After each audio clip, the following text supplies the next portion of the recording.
দেখো বন্ধুরা, আজ করব অ্যাক্টিভিটিস 3। তো প্রথম প্রশ্ন কি বলেছে এর দাগে, হোয়াই ওয়ার দ্য চিলড্রেন এগার টু সি দ্য সান? কেন বাচ্চারা খুব উদ্বিগ্ন হয়েছিল সূর্যকে দেখার জন্য?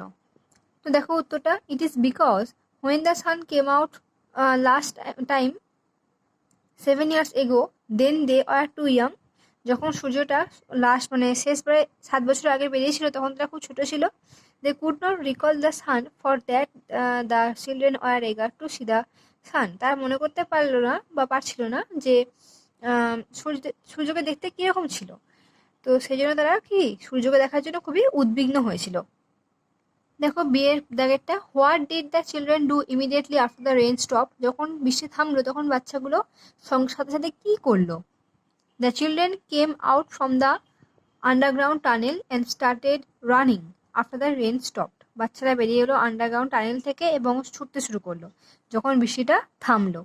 দেখো শেষ প্রশ্ন, why do you think that the children are feeling unhappy when it started raining again? কেন তুমি মনে করো যে বাচ্চারা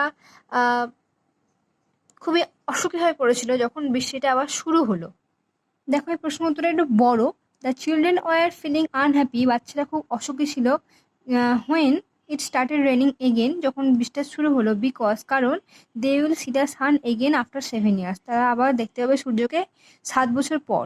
দে will have to stay indoors for the next 7 years, এই 7 বছর আর কি তাদের ভেতরেই ইনডোর মানে কি, ওই যে টানেল আর কি, ওখানেই কাটাতে হবে। এই জন্য তাদের মনটা খুবই কি দুঃখিত ছিল।